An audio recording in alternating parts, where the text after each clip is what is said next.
হরে কৃষ্ণ। পালং পনির নামটি তো কম বেশি সবাই শুনেছেন, কিন্তু এক একজন পালং পনির এক এক রকমভাবে তৈরি করে।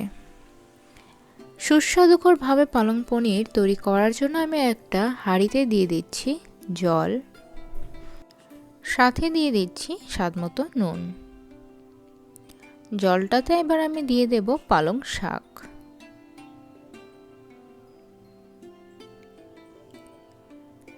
শাকটাকে মিডিয়াম আঁচে আমি সেদ্ধ করে নেব।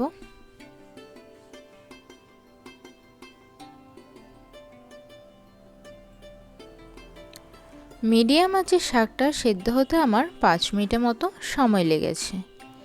এবার আমি শাকটাকে একটা ছাঁকনিতে তুলে নিচ্ছি। ছাঁকনিটাকে রেখে দেব সাইডে, জলটা ঝরা অবধি অপেক্ষা করব। জলটা ঝরতে ঝরতে আমরা এদিকে একটা কড়াইতে তেল গরম করে তাতে পনিরগুলোকে ভেজে নিচ্ছি। পনিরগুলোকে আমি কিউব করে কেটে নিয়েছি, আর পনিরগুলোকে আমি সামান্য নুন দিয়ে ভাজবো, হলুদ গুঁড়ো দেব না। পনিরগুলোকে হালকা ভেজে নিলে পালং পনিরের টেস্টটা অনেক গুণ বেড়ে যায়। হালকা ব্রাউন কালার করেই আমি নামিয়ে নেব।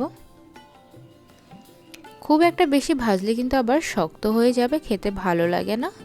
হালকা ব্রাউন কালার করে ভেজে তুলে নিচ্ছি। পনিরটাকে তুলে নেওয়ার পর একই তেলে আমি দিয়ে দিচ্ছি সাদা জিরে। জিরেটা ভালো করে ভাজা হওয়ার পর কেটে রাখা টমেটো দিয়ে দিচ্ছি। টমেটোতে স্বাদমতো নুন, আদা পেস্ট, হলুদ গুঁড়ো, লঙ্কা গুঁড়ো, সাথে কাশ্মীরি লঙ্কা গুঁড়ো দিয়ে দিলাম। সমস্ত উপকরণগুলোকে মিডিয়াম আঁচে কষিয়ে নেব। টমেটোটাকে কষাতে কষাতেই আমি স্পুনটা দিয়ে হালকা স্প্রেড করে দিচ্ছি বা ম্যাশ করে দিচ্ছি। কিছুক্ষণ কষিয়ে নেওয়ার পর দিয়ে দিচ্ছি টক দই। তোমরা টক দইয়ের পরিবর্তে ক্রিমও ব্যবহার করতে পারো, কিন্তু টক দইটা কম বেশি অ্যাভেলেবেল, তাই আমি এখানে টক দইটাই দিলাম।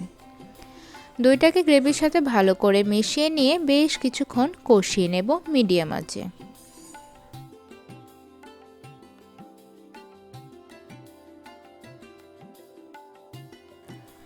দইটাকে ভালো করে কষিয়ে নেওয়ার পর ব্লেন্ডার জারে দিয়ে দিচ্ছি পালং শাকটা।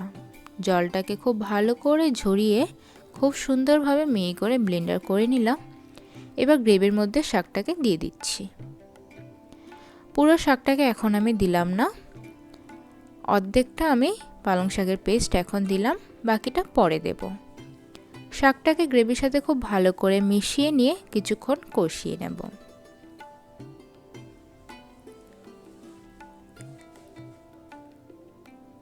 গ্রেভির সাথে শাকটাকে বেশ কিছুক্ষণ কষিয়ে নেওয়ার পর দিয়ে দিচ্ছি সামান্য জল। তোমরা ঠিক যতটা জুসি খেতে পছন্দ করবে ঠিক ততটাই জল দাও। আমার একটু ঘনই ভালো লাগে, তাই আমি অল্প পরিমাণ জল দিলাম। এবার আমি চুলার আঁচটাকে লো করে এটাকে ঢেকে দেব 2 থেকে 3 মিনিটের জন্য। 2 থেকে 3 মিনিটের মধ্যে আমি ঢাকনাটা তুলে নিলাম। এবার দিয়ে দিচ্ছি ভাজা ধনে গুঁড়ো এবং ভাজা জিরে গুঁড়ো, আর দিয়ে দিচ্ছি ভেজে রাখা পনির। এক এক করে আমি সমস্ত ভেজে রাখা পনিরগুলোকে দিয়ে দিলাম। এবার মশলা পনিরটাকে গ্রেভির সাথে খুব ভালো করে মিশিয়ে নেব। সমস্ত কাজটাই কিন্তু আমি লো আঁচে করছি। গ্রেভির সাথে সমস্ত উপকরণগুলোকে ভালো করে মিশিয়ে নেওয়ার পর বাকি পালং শাকের পেস্টটা দিয়ে দিচ্ছি। বাকি পালং শাকের পেস্টটা আমি পরে এই কারণেই দিলাম যাতে গ্রেভির কালারটা বজায় থাকে। সমস্ত উপকরণগুলোকে বেশ সুন্দর করে মিশিয়ে তৈরি করে নিলাম পালং পনির। এবার আমি গ্যাসটিকে অফ করে দেব এবং রেসিপিটিকে সার্ভ করে দেব।